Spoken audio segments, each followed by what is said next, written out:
Hey guys, it's Yvette and Jellybean, although you can't see him because he's on the floor. I'm actually down in my basement right now, and I'm planning on opening up some boxes that I received from, gosh, I think this is crazy, but I think I have boxes from Moda and Riley Blake. I think, but we'll know as soon as I get over there. I just thought that I would sort of just talk to you a little bit about some questions that have come up in the past, and I've always given sort of like general, not necessarily general answers, but I've sort of talked a little bit about things, but I've never really gone into specifics. Okay, so enough of that. I'll tell you exactly what I'm talking about. So I've had questions about how I decided to start my YouTube channel, why I decided to, just do lots of things, right? Just in general, sort of the ideas of what got me to make the decisions that I've made regarding things I'm doing.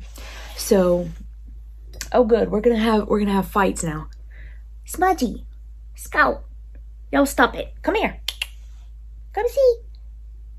Come on, Smudgy. Oh, there he goes. So I'm not going to go back to the beginning of time, but the beginning of maybe my adult life.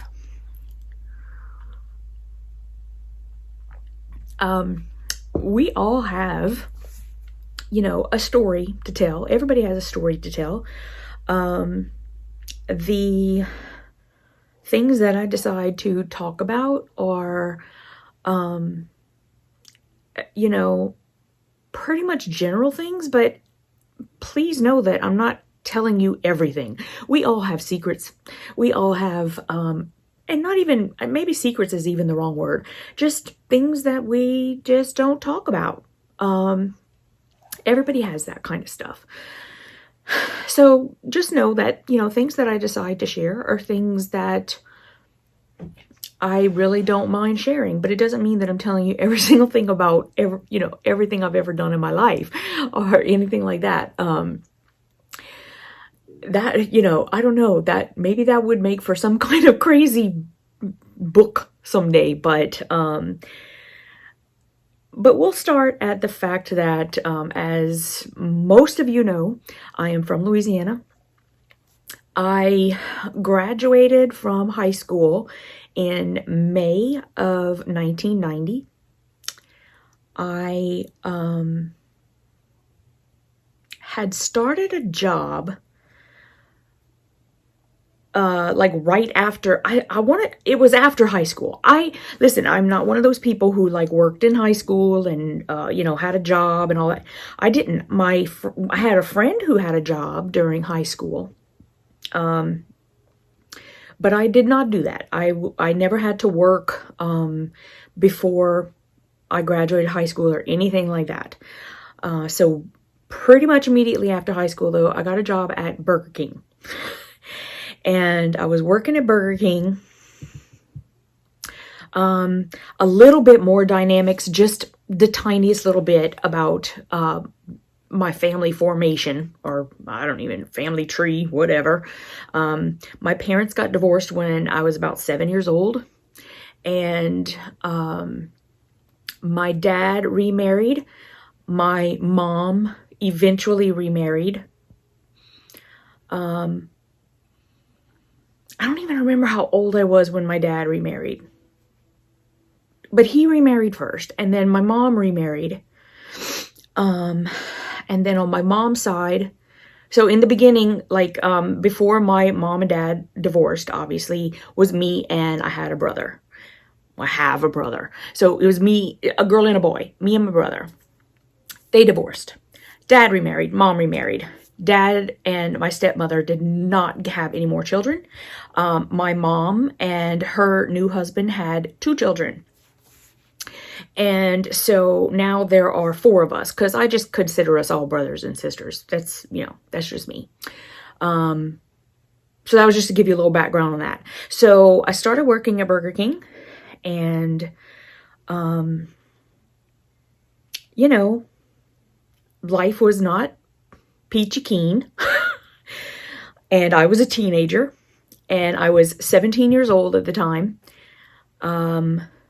But by this next time that I had a falling out with someone in my family, I was of age that I could, I had graduated high school, and I was close enough to 18 in my mind that I could be out on my own. So I left and I moved in with my best friend from high school. She was living in Tucson, Arizona at the time because she was going to college. So I moved in with her.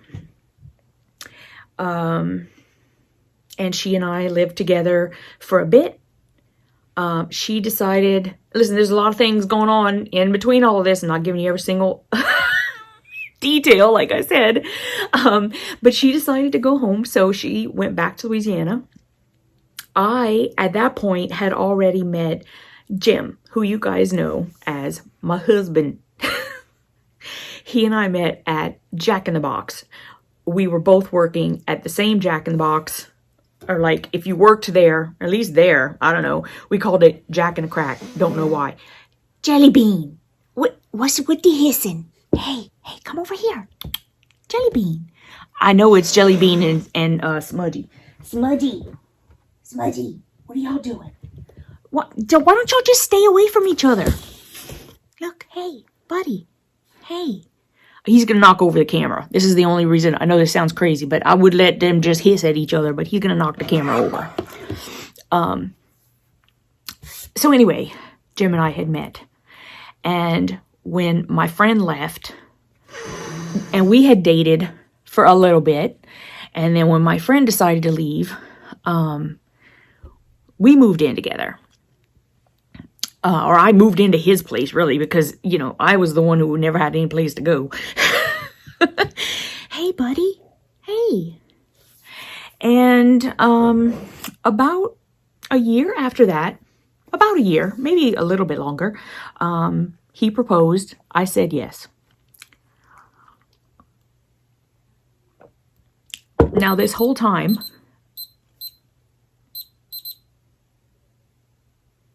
there's a little clock right there. I have no idea what it just did. I've never been down here when it's done that before. Okay, so, when I said yes and we decided we were going to get married, I told him that I wanted to get married in Louisiana because my whole family was there. Jim's family is kind of spread out. Right? They've always been sort of spread out. So, like, his grandma was in one spot. He's going to knock this over. Jellybean, come over here, buddy. Listen, I don't care where you go. It's just you're going to knock the camera over. I just know you. Okay. So his family's all over, right? Spread out all over the U.S. And my entire family is in Louisiana. So I thought, why should my entire family have to travel somewhere when his family would mostly be traveling anyway, right? I mean, no matter where, everybody was probably going to have to be, like, traveling in his family. So that was our plan, is that we were going to get married in Louisiana. And he was still in college, and he was almost done, relatively. So we decided that we were going to wait until he was done. That way, he wouldn't have to be worrying about, whatever. Or we're going to wait till he was, like, right at the cusp, right? So basically, we got married in March.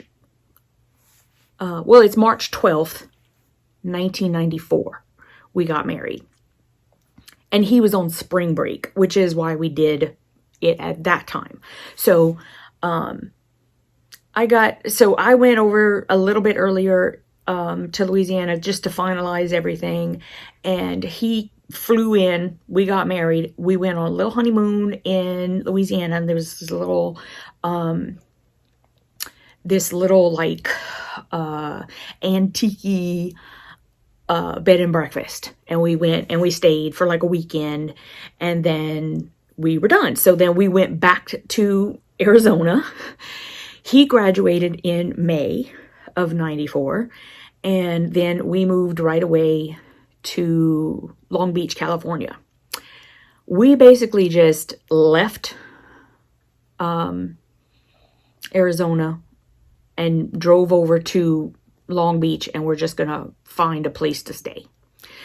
So, and so that's what we did. And I mean, when we got to Long Beach, that was the first job I ever got at the tail end of,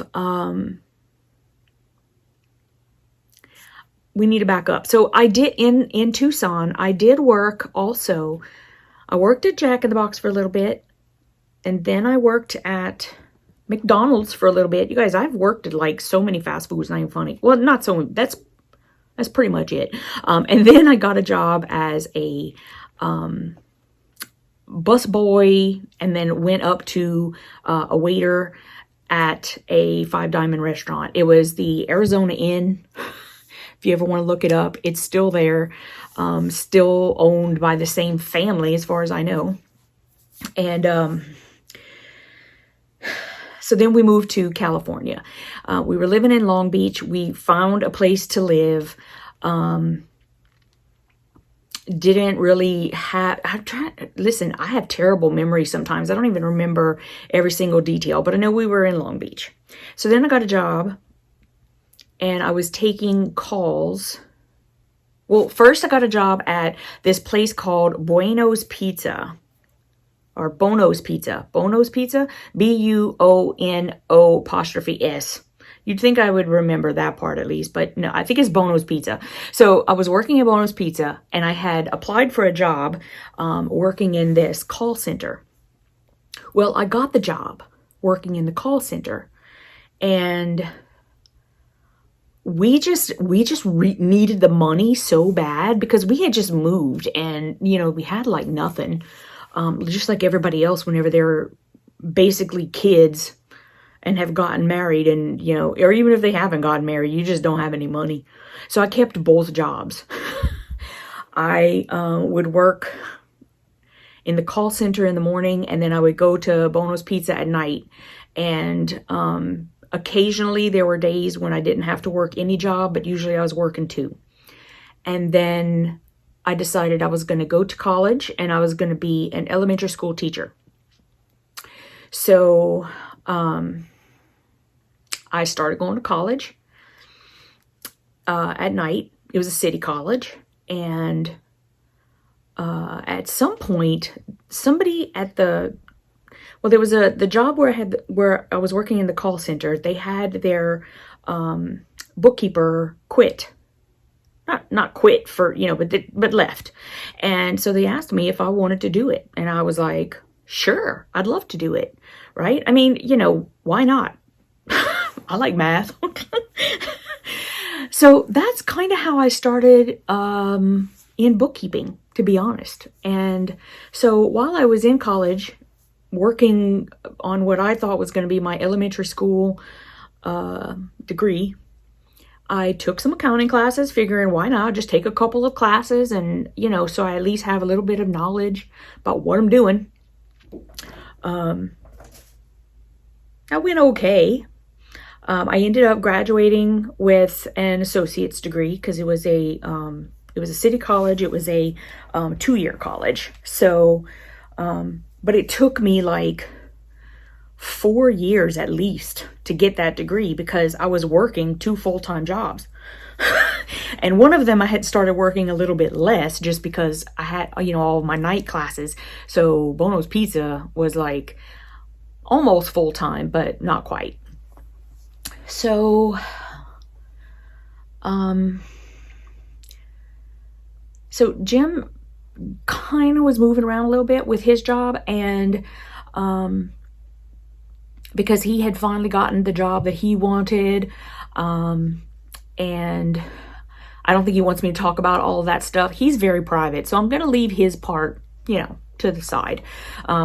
But he did have a job, and really good job. Ended up getting a job that he really wanted. He was like climbing the ladder, like everybody else, right? Climbing the ladder. And every time that we'd have to move somewhere, it's like I would have to transfer credits and then transfer credits and transfer credits. And sometimes credits would all transfer and sometimes they wouldn't. And I want to say, like, by the time we ended up in Connecticut, I was done with college and transferring credits and trying to keep everything to transfer over and all. It was too much to me at that point. And then in Connecticut, I would have again started out as an, I'm not from the state, so I was going to have to pay out of state tuition. And I was like, look, we've already gotten how many student loans for me, and it's just not progressing like it possibly could because I had to work. I mean, Jim makes good money, but we kept, it's just, we needed my income. And so, I finally decided I was done. I'm like, look, I've been a bookkeeper now for how long? Full charge bookkeeper by this point, because I had picked up on everything. I had learned how to do payroll and how to do general ledger and all this kind of stuff that's like little nitpicky things or whatever that kind of like puts you in the next category. And quite frankly, I wasn't sure I really wanted to be like an accountant. I kind of liked the position that I was in. And so when we came to Connecticut, once again, I'm a bookkeeper. Got a job as a bookkeeper. I've been doing bookkeeping like forever. So I'm just telling this whole backstory to kind of point out how the whole bookkeeping thing kind of fell in my lap. And it was something that was easily it was easily something that I could pick up in another state or anywhere that we might go. Everybody needs bookkeepers. And even when we moved to Australia, that was like a job that I could get. And again, they need bookkeepers. They do it a little bit differently. But in general, it's the same thing. I mean, there's just little nuances that might be different, but it's bookkeeping is bookkeeping.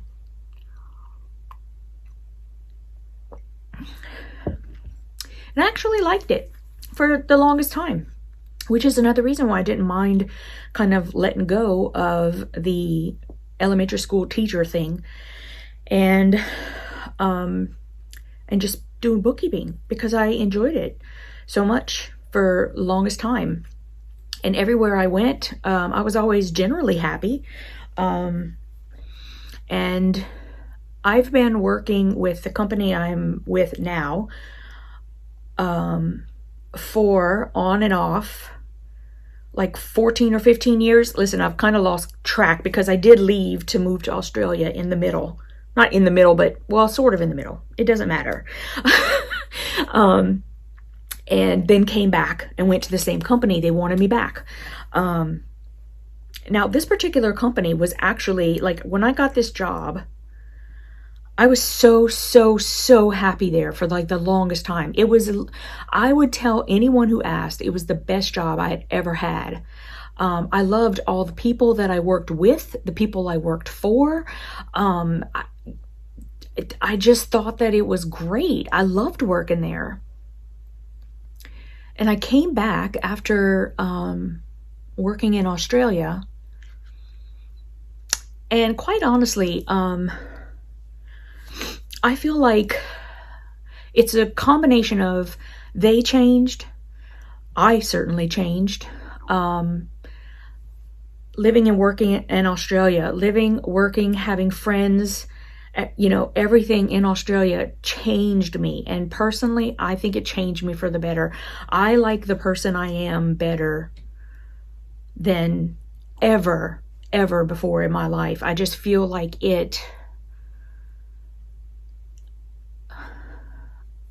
I can't even really pinpoint it, but it just has made me, it made me a happier person. And then when I got back to this company, as I said, they had changed, and people were leaving. When I had first worked there, the most amazing thing to me was the fact that there were people who were working there for a number of years greater than I've been on this earth. Like I said, it was an amazeballs company. It's just not the same anymore. It's just not. There's new management. There's I don't know if maybe the world has changed also and made it change. This was way before COVID, so you know, it was before that. And I'll never forget the day that I had gone in for a review and was told that I was overpaid.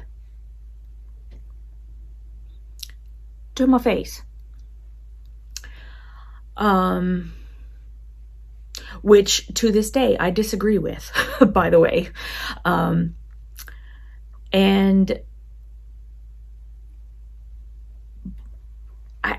I'm like practically speechless. Like at this moment, I just have never thought I would ever be in a position like this, especially for a company that I've given a lot to. Really. I'm not going to get into all of that because there are a lot of feelings there. But that definitely drove home to me. It made me stop and think. And I sort of realized that bookkeeping or anything really to do with working in an office, I didn't want to do anymore. Like, I had started the YouTube channel, which, by the way, I started that because, you know, I had come back from Australia, and as I said, I was a completely different person. I had learned a way of life that was completely foreign to the kind of lives that we live here in the US, just being honest. And I naively thought that I could come back here and sort of bring a little taste of that to people, and they would want it, that they would love it as much as me and would want to do it and keep that up. And I don't know, but it didn't work, guys. It didn't work. Nobody wanted to go for drinks with me after work. They had their own lives to live. We weren't,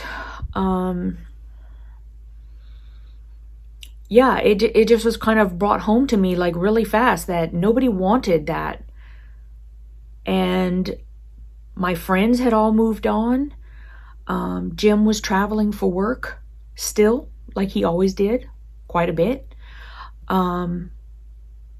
And I was left here by myself with I knew no one else who quilted. I knew no one else who did anything that I was interested in. So I started doing YouTube. And it's turned into this, which my YouTube brings me a lot of joy. For those of you who are wanting to start a YouTube channel, I always encourage people to do it if that's what they want to do. It's like, I can tell you that it's one of the best things I've ever done. I can also tell you it's one of the hardest things I've ever done. Because there are some things that you'll do in life that you're gonna love but might beat you up a bit, and that does happen. Hey, Jellybean, going up there. And then everything that has spun off of that. In 2018, I started my Etsy shop. It did not really shoot off until last year in 2020. So, I had it for a bit, but didn't really see any, I didn't see any success until probably last year. And now it seems to be really good. And so I'm enjoying that. I'm enjoying piecing it real because I love to teach people new things. And, you can go out there and you can find other people who are going to be paper piecing. Maybe they're doing it on YouTube. Maybe they're, having their own classes that they're going to have, maybe like little master classes here and there. There's room for everybody. There really is. And I'm sure everybody loves the teaching, and, you have to. I mean, if you're going to be doing it on a platform like that, you really have to love what you're doing. And I just, I get so much from it. I really do wish that I could afford to not have to work at the company where I'm just not happy at. Very, very busy. We are so very, very busy. I work in wine and liquor, and over this past year with COVID, we have just gone like gangbusters. And so now, like, my days at work are so, so busy, and I get home and I'm exhausted. And I don't like that. I want to be able to come back home and do what I love and have the energy for it and that's what I want. I've been working toward that, you guys, for so long. And I know you know it. And this is why, it's because I'm sort of like, I'm kind of done with like the office and all that. I just, I can leave that job for someone else who is looking for an opportunity and who can come in and love it as much as I used to. That's what I'm hoping for. I'm hoping that I can sort of work for myself. I think I've proven that I can do it. It's just unfortunately not profitable right now. It takes a long time to get out of that piece where, you're starting out, you need all of the startup costs and everything else. And that doesn't always die down, especially when you're working like with fabric. Fabric's not cheap. There's so many people who are selling fabric on Etsy. And I love the fact that I've now partnered up with Stephanie, and we are like sister shops on Etsy. So we have very little like overlap. We do have some. There are some things that we will order where there's a tiny bit of overlap, but she and I really work very well together to, we kind of give each other our own space, because she has kind of like this sort of, taste and aesthetic, and I sort of have another kind of taste and aesthetic, so that people can come to both of us and hopefully be able to find what they're looking for, because if I don't have it, she has it. If she doesn't have it, I have it, that kind of thing. So that has been it's been amazeballs to find, because that can be hard too, to try to find people that you can work with, that you can trust. And I just love her to bits. She's amazing. And she and I just really, really click well together, which I love. But other than that, it's kind of like, it's me. I don't have to, depend on anyone else. And that can be hard, but it can also make it it's refreshing. It's so much better. and it's scary. At the same time, I have to tell you, you know, I have to make decisions pretty much daily about what I think people want. That whether that is in the fabric that I buy to sell, in the patterns that I write to teach people how to foundation paper piece, or to keep, you know, just keep the membership going where people are happy. They're getting new, fresh ideas for patterns, and that I can be an inspiration as well. Every single day, you know, I make decisions that affect everything I do. And it can be very scary, and there can be a whole lot of wrong turns. And it's kind of hard sometimes also to know what can I share, because for me it's like I would share pretty much or mostly everything. But then you start realizing that there are things that you're going to share, and those things others may try to take from you. Or I'm just being honest. I mean, this is just, you know, this is just the world.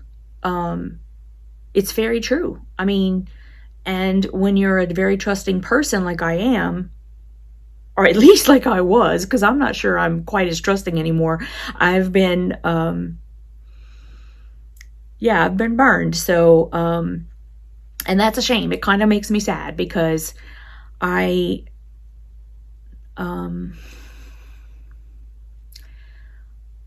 start out pretty much seeing everyone as a friend.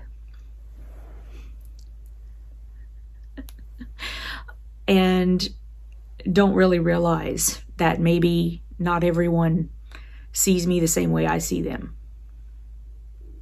And that can be really hard. It can. It makes you wonder, and it makes you very wary of people. And also at the same time, you know, on a totally different note, when I'm on YouTube, whenever I'm typing up a blog post, when I'm anything in my life, like, am I making the right decision? Like making this video, is it the right decision to tell you about every little thing? Is it the right decision for me to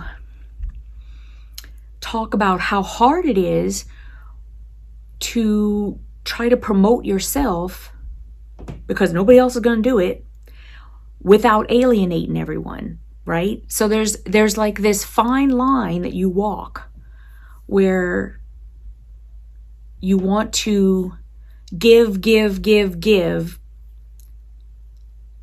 but with the realization that you need to self-promote, like for my Etsy shop, or trying to promote Piecing It Real, or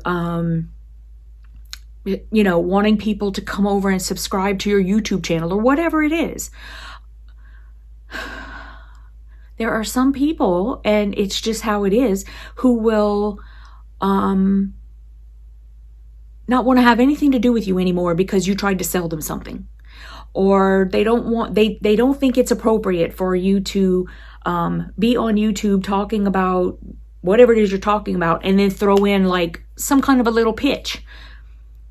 Guys, like how are you supposed to be able to create a space for yourself in quilting or anywhere else if you're not allowed to promote yourself a little bit? I'm the first one to say that sometimes I do feel very uncomfortable doing that. I've gotten a bit better, because I know that it's necessary. Like, I have to. If I don't do it, you know, nobody else is gonna be like, you know, Hey, go over, see, Yvette's doing piecing and reel. She teaches foundation paper piecing. Most of the time people won't do that. I mean, I have to try to figure out a way. And it can be very uncomfortable for me. Because I am mostly just, I wanted to just make friends. I wanted to be like a part of the quilting world. I wanted to be, all of that. But you have to try to find that space where you can talk about what you have to offer. And yeah, you are going to have to, people are going to have to pay for that sometimes. And that can be a really hard thing when you just want everybody to love you. And that's me. That's always been me. I was in the drama club. I was always the person telling all the crazy stories and trying to make people laugh. And my number one thing in my life is I work toward being loved. It's just me. And I have a great need for that. What it is that happened in my life. I mean, listen, I probably should be in therapy. But I've never been in enough therapy that they would tell me, look, this is what happened to you in your life. And that's why you're so needy with love. I don't know why. But I could tell you it feels pretty good. And so I've always done that.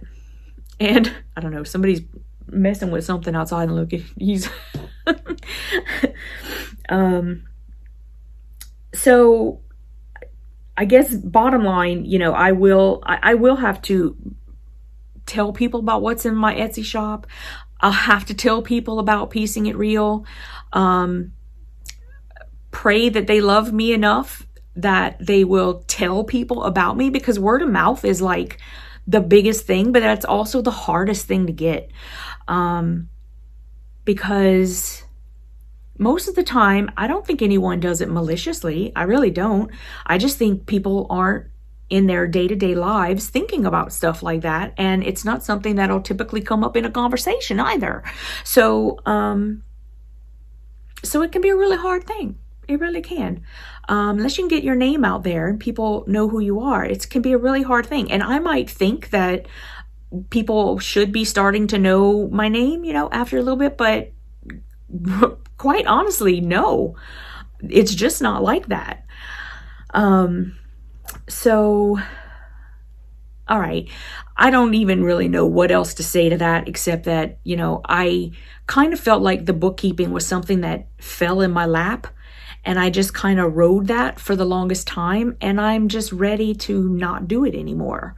And I'm ready to make a change where I'm working within the quilting community and can be a big part of it. So that's been my journey. I wish I had discovered my love for everything quilty, including the teaching and stuff like that, because I feel like if I had been able to start sooner, maybe, I would already be in that space. And, in my head, I'm thinking, oh, it's just taking way too long. I feel like I'm, ruining Jim's life because we're in so much debt because of this. And I probably shouldn't talk about that either. See, that's the other thing, is that I'm very open with it. To me, it's the human condition, right? Like, we all are part of that. And I don't see the fault in talking about stuff like that. I mean, it's just what happens. And thankfully, he and I both are okay with it, at least for now, because it feels like it's possible, but it does seem like it's been taking a really long time. But I'm okay with working toward that. So let's go open some boxes. Why don't we do that? I'm just gonna pause here and come right back. Okay, so here I am with the boxes that I have had delivered this week. This big one right here is Moda, and I have a little one right here that's also Moda. Let's just open Moda first. What is... I don't really know where that one is from. Okay, so let's just do that. All of these are, I'm like 99.9% sure these are bolts. And that's another thing is trying to think whether bolts are what I should be ordering, or should I order more pre-cuts? Should I put together my own curated bundles? I mean, that would be great help if you guys could tell me what you prefer when you're buying. That would really help. But this is yardage. And I think this is spring chicken. Yes, this is the spring chicken that I ordered. Now, usually when Sweetwater is putting together a collection, their collections have a lot of SKUs in them, which means different designs in the line. So they'll have, gosh, usually between like 35 and 40 SKUs, which is 35 to 40 different designs in one collection. And as a small Etsy shop owner, and because everything is like in my house, I don't have a brick and mortar, I can't keep ordering that much, because honestly, you have to put up an order for 15 yards at a time. And when you're a very small Etsy shop and you don't have a whole lot of traffic, like me, because I really don't, you know, it feels like it's impossible to sell an entire bolt unless, and especially an entire collection with all the bolts. And so I bought 8 different, I think this is just 8, because I'm not sure what's in here, to be honest. Let's see, what does it say? 1, 2, 3, 4, 5, 6, 7, 8, 9. So it could be that this here is 1 bolt. Because I don't remember if I ordered like pre-cuts. I thought I did, but I don't see it on this order. But a lot of times whenever you order, they will separate out an order for bolts and the order for the pre-cuts, because they ship from separate warehouses. Okay, so let's get these open. And since this is yardage, I can kind of pull it down a little bit and show you a little bit closer. When I order pre-cuts and then I go and I show it to you in a unboxing like this, I can't open them up, because this is stuff that I'm going to be shipping to people as customers. So I'll try to remember to give you like a little view of like what the whole collection looks like. I didn't think about that the first time that I did it. So, okay. So this is the, this is what I call the fabric with words. And this particular line did have a lot of different SKUs, and I did not get them all. Obviously, I just got 9, and I thought that I would maybe like curate bundles. And so here's what it looks like. I know I'm turning it sideways and it's got words on it, but this is just super cute. I really like, see if I can pull the camera closer. I really like this, and I end up liking the ones with words. I tend to like the ones that are cream or white in the background, because then they will use like different colors in it, and I really like that. Okay. And then, of course, I mean, I had to get the one with the chickens on it. So, y'all, I just love this collection. But this is the kind of stuff, I love everything from Sweetwater, who are we kidding? But I do love their little cutesy things like this. So there is the little chicken. I know it's not for everybody, and that's okay. But I really love it. So there he is. And then I bought the, I love this print in pretty much any color, but I, again, thought that it looked really nice, and you could pick up lots of different other prints that you can put with this because of all the colors in it. And it's basically got little tulips and hearts. It's just so super cute. Okay, and then I bought I love gingham as well. Like it's a favorite of mine. And so here is their gingham, which is like a dark rose with pink in it. And it's very, very pretty. Ooh. Watch out, Scout. Don't want to get run over, buddy. As you're going to be able to see, I really do like the gingham. And I tend to find that people will buy more blenders. So that's sort of where I lean toward. This is really pretty too. It's their green. So it's like a really pretty grass green with the light green background.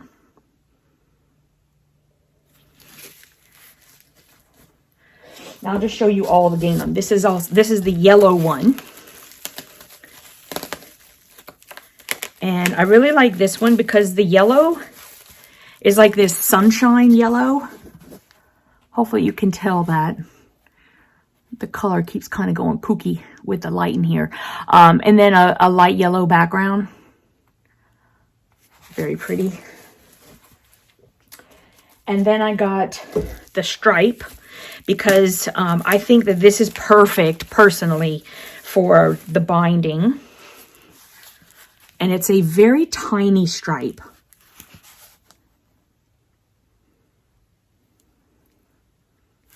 And you can see it's got all of those colors in it, which is like pink, the grass green, the orange, and the yellow. And the last one in this box is, it's like a green, it's meant to be like the chicken feet, but it sort of looks like a heart. So I like how they do that. See how they look like little hearts? But if you know that the line is spring chicken, then you're like, oh, maybe it's a little chicken foot. But it looks like a heart, which I really like. Okay. And then I'm pretty sure that's what's in here too. So let me pop this one open real quick. I think this is the last one. Yep.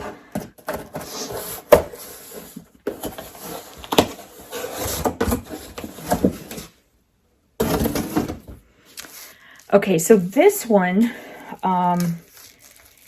it's basically, like in my mind, it sort of looks like multicolored buttons.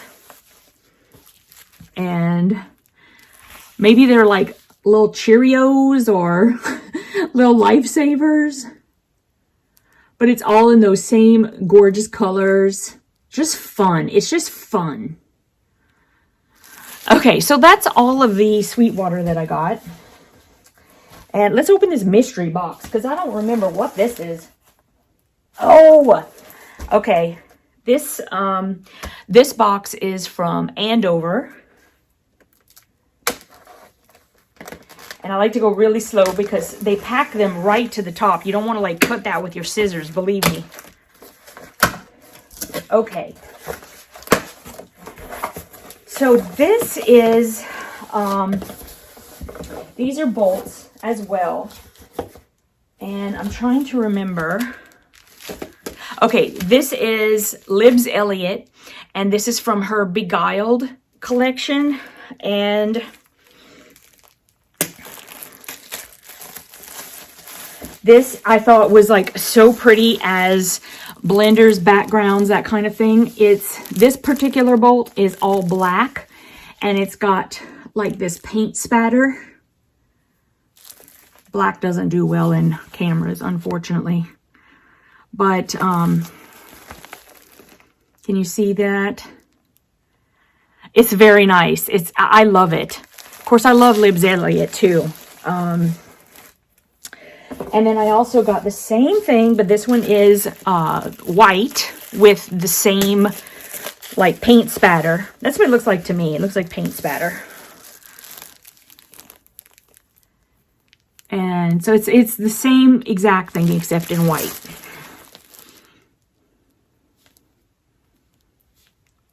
It's very nice. Okay. And then, so like if you like Libzilliot like I do, wait till you see this one. This one's, you're going to go, oh yeah, oh yeah. So this is like bigger paint splatter.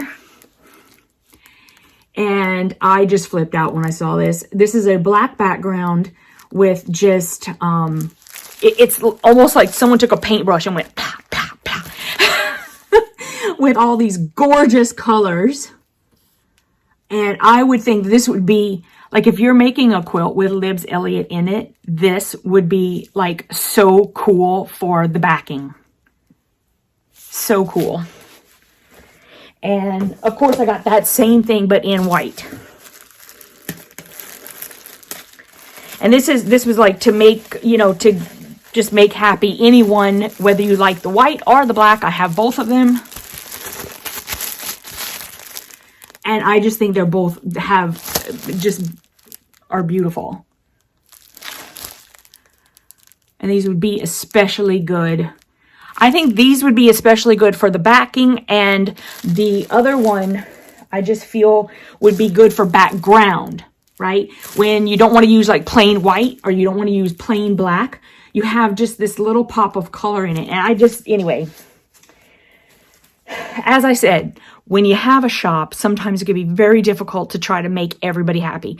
Especially, like I said, it's a small shop. I can't buy everything. So I have to decide. Okay, so the last thing I have is over on this side. Let me scooch it. This is Art Gallery. And I think these are...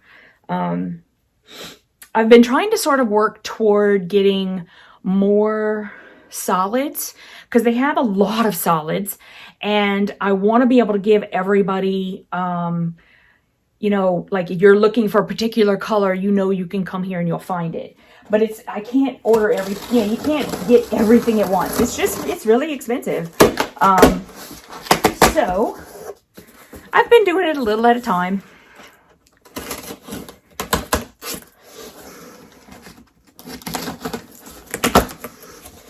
Okay, this one might be something that I had to reorder because I do go through some colors faster than others. And okay, this one I don't think I have yet.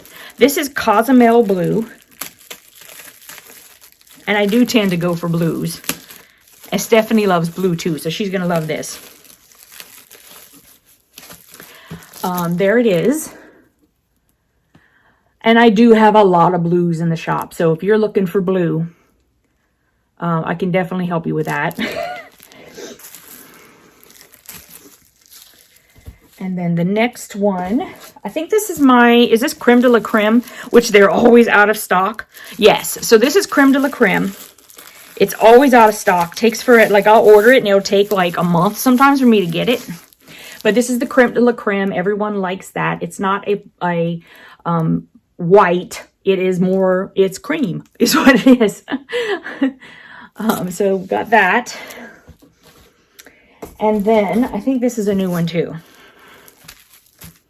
Nope, this is Cotton Candy. I already had this one, but I was close to selling out and I needed it for another project. So this is Cotton Candy, which you can see in person. It's very pretty. It's sort of like a ballerina pink is how I would describe it. And then this is Purple Pansy. Yep. I had to reorder this as well because I was running low and it's part of a project. If I can get this out. Hello.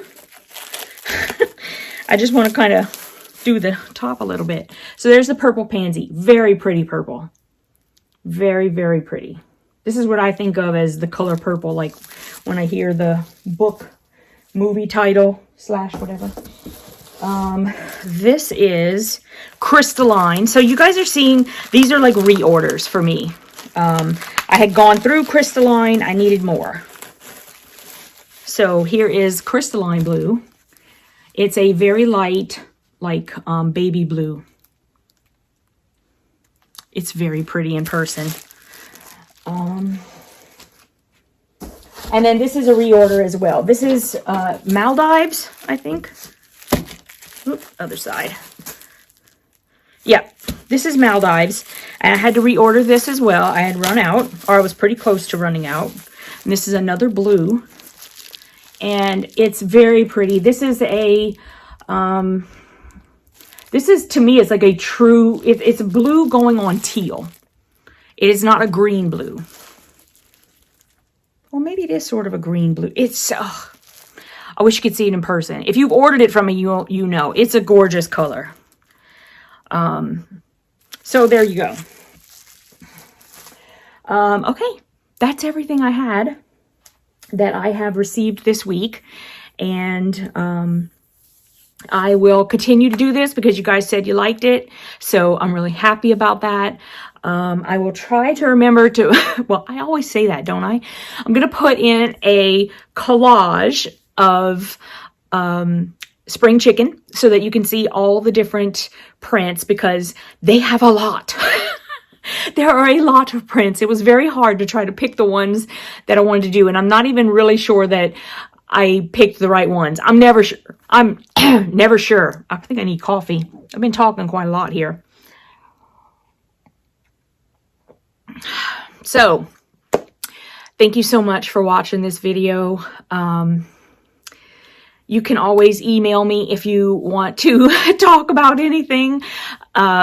The best email is Yvette at YvetteReneCreations.com, simply because that is the email address where I get the least amount of emails.